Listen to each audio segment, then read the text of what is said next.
Pioneers, assalamualaikum warahmatullahi wabarakatuh. Selamat datang kembali di channel Tutorial Channel. Subscribe channel ini, tekan lonceng notifikasinya dan di share ke teman-teman yang lainnya supaya teman-teman mendapatkan informasi setiap kali saya mengupload video terbaru. Oke, pada kesempatan video kali ini, hari ini adalah hari Senin, awal kita masuk kerja setelah libur Nataru, yaitu libur Natal dan Tahun Baru. Apa kabar teman-teman sahabat pioner semuanya? Apakah Anda masih dalam keadaan sehat? Atau kalian masih dalam keadaan sakit? Atau kalian masih dalam perjalanan menuju tempat bekerja kalian masing-masing? Atau dalam keadaan apa? Atau masih berlibur? Ya kan kita nggak tahu, kita kan tanya ke kalian ya kan? Semoga tahun ini adalah tahun keberuntungan buat kita semuanya dan menjadi orang yang lebih baik lagi dalam segi finansial, dari segi effort kerjanya ditingkatkan dan menuju kejayaan. Oke teman-teman, dalam video kali ini saya ingin memberi informasi kembali buat teman-teman yang mungkin ya, yang masih berharap tentang P-Network. Saya sarankan teman-teman jangan terlalu berharap dulu. Kenapa? Oke lah, ini kabar baik ya kan. Ini kabar baik. Kabar baiknya apa bang? Oke, kabar baiknya Nicholas itu akan berencana segera membuka jaringan utama, atau bahasa sederhananya adalah open mainnet atau open network. Ya, Nicholas sudah berencana itu. Sebetulnya Nicholas sudah berencana sejak tahun 2024 yang lalu, yaitu di bulan Desember.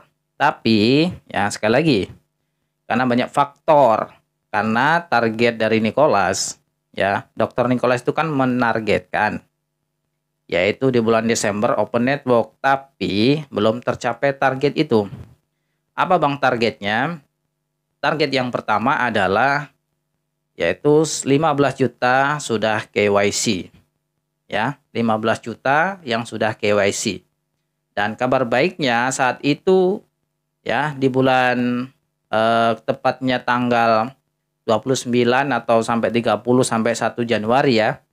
Itu Kortim mengupdate kembali bahwa target KYC sudah melampaui batas karena targetnya 15 juta dan diupdate lagi oleh Kortim menjadi 18 juta yang sudah KYC. Tentu ini kabar baik. Dan ini disalahartikan bahwa Kortim mengupdate itu seakan-akan open network dan teman-teman langsung menyampaikan informasi ini. Nggak mendalami apa yang disampaikan secara detail oleh Dr. Nicholas. Bahwa ada syarat-syarat yang lain untuk menuju open network. Apa itu bang? Salah satunya lagi yaitu adalah 10 juta migrasi. Dan Kortim mengupdate informasi kembali pada bulan Desember, yaitu yang sudah migrasi kurang lebih 8 juta lebih. Artinya, atau 9 juta. Ya, artinya masih dalam 1 juta lagi yang belum migrasi. Dan tidak memenuhi target.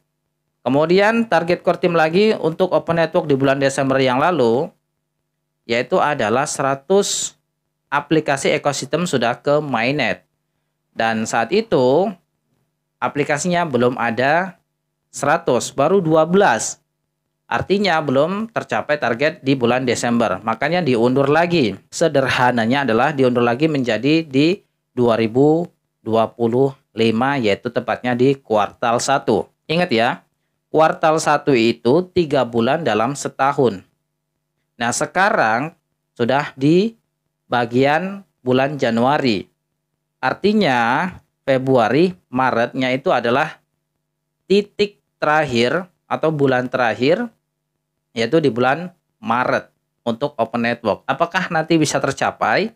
Kita coba nanti update lagi setelah Kortim mengupdate informasi perkembangan dari P-Network ya teman-teman. Jadi sampai hari ini belum ada updatean terbaru lagi dari Kortim terkait dengan progres kemajuan tentang syarat open network atau target open network dari Kortim. Dan terakhir itu diupdate lagi kemarin yaitu kemajuan dari 100 aplikasi ekosistem. Target awalnya kemarin di bulan Desember itu baru 12 yang menuju mainnet.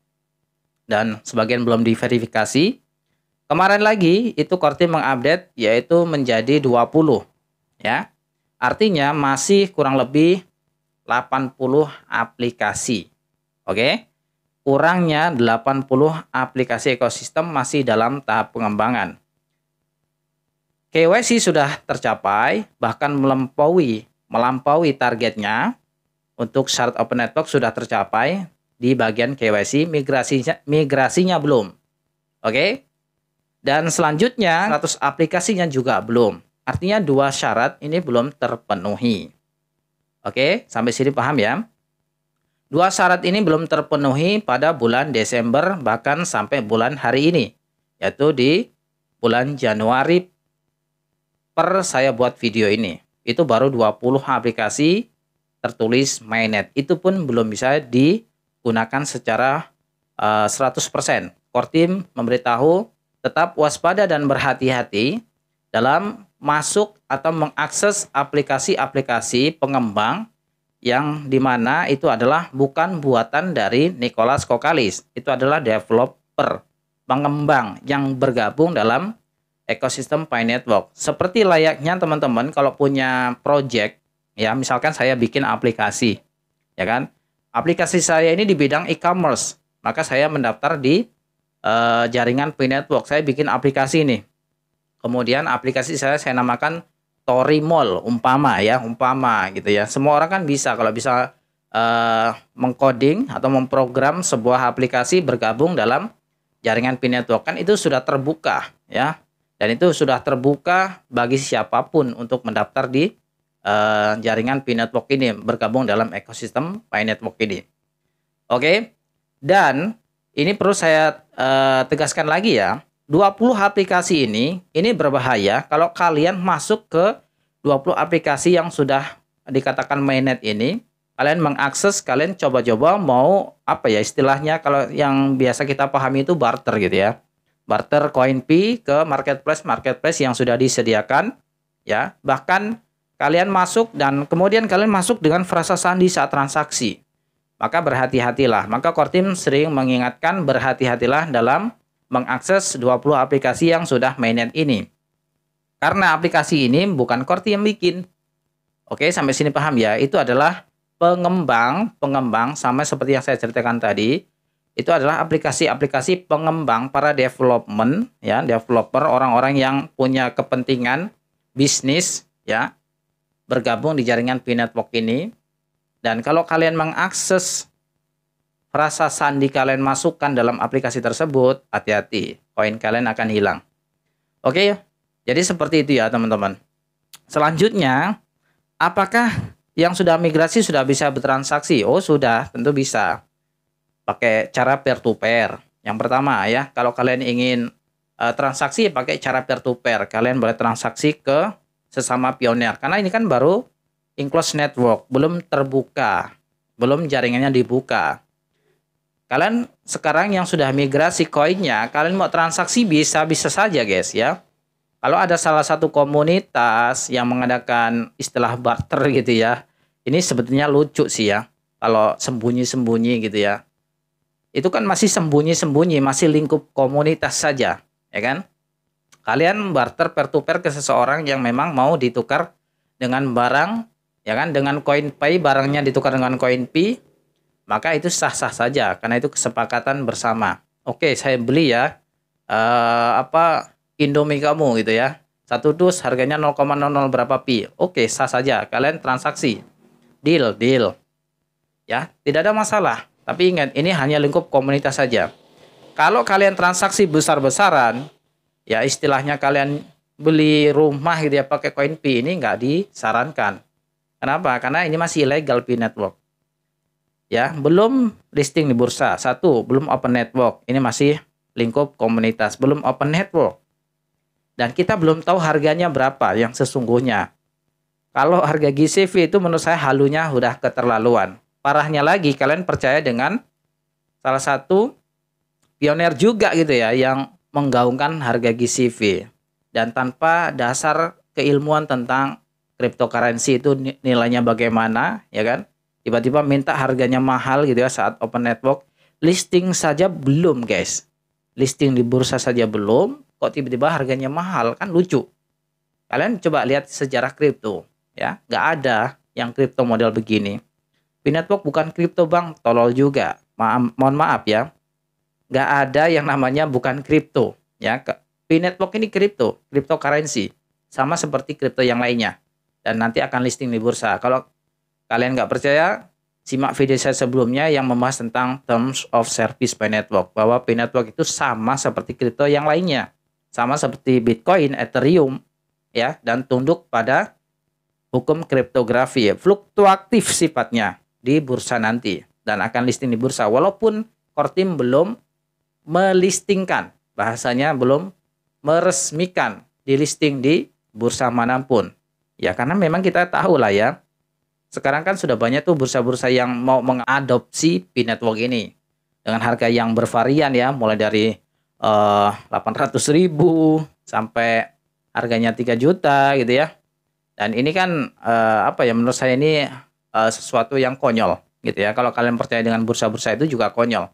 Kenapa? Karena itu koin-koin ngarang saja ya. Terserah mereka mau bikin harga-harga berapa. Namanya juga bursa ya kan. Misalkan saya punya bursa, ya saya akan coba melis koin P ini dengan harga sesuka hati saya. Ya sama kalau kalian juga ya kan. Kalian juga kan sama ya, sesuka hati kalian juga mengadi-ngadi gitu ya. Harga GCV atau P-Network ini kan lucu, tanpa tahu dasar keilmuan cryptocurrency itu bagaimana, dengan supply yang begitu besarnya koin ini ya kan, dengan tidak ada ICO di awal, tidak ada pre-sale di awal. Koin P kan tidak ada ICO, tidak ada pre-sale, dan otomatis ya, kenapa core team belum melistingkan di bursa? Tidak lain dan tidak bukan, sekali lagi ini analisa saya pribadi, bisa salah ya, likuiditasnya belum memadai ya kan. Nah, itu saja sih menurut saya ya. Jadi teman-teman tetap semangat saja yang masih berharap tentang P-Network ini. Tapi jangan kecewa kalau yang saya sampaikan ini nanti akan terbukti. Kalau kalian masih percaya dengan GCV gitu ya, silakan. Ya namanya juga berharap ya kan. Tapi berharap ini bikin semua orang kecewa loh. Kenapa? Karena dengan adanya GCV ini orang jadi tersesat. Satu, dia jadi sombong. Yang kedua, dia meyakini nanti di bulan Januari atau Februari atau Maret gitu ya, P-Network harganya tiba-tiba mahal, terus bisa dicairkan gitu ya. Kan belum listing di bursa, gimana mau mencairkan? Oke, sampai sini paham? Kemudian, kalian itu karena meyakini GCV, orang itu jadi, apa ya, yang awalnya pengangguran, belum punya kerjaan apapun, yang kerjaannya baru harian, sehari dapat 30.000, 40.000 atau 100.000 atau 200.000 sehari. Kemudian tiba-tiba karena meyakini P-Network ini bakal harganya mahal, 4,7 miliar, dia akan dengan PD-nya meminjam pinjol, ya, umpama ya. Pinjam pinjol, kemudian beli rumah, ya. Dia deal beli rumah, nanti dibayar pakai koin P, tapi nunggu Open Network, kan sama aja konyol. Ujung-ujungnya nunggu Open Network. Open Network pun setelah Open Network apakah bisa dicairkan? Belum. Ya, kalau kalian ingin cairkan harus listing di bursa dulu. Karena P-Network nanti juga bakalan listing. Kalau kalian nggak percaya akan listing, berarti kalian juga bodoh. Buat apa nambang kalau nggak listing di bursa? Oke teman-teman, sampai sini semoga teman-teman tetap semangat lah ya. Saya doakan teman-teman yang masih berharap P-Network ini harganya mahal, semoga tidak kecewa lah ya. Karena berapapun harganya, yang jelas ini gratis. Ya itu dia ya. Karena ini gratis, jadi belum dikatakan scam. Kayak gitu ya. Oke, semoga video ini mencerahkan dan sampai jumpa di video berikutnya. Tetap semangat dan wassalamualaikum warahmatullahi wabarakatuh. See you next time.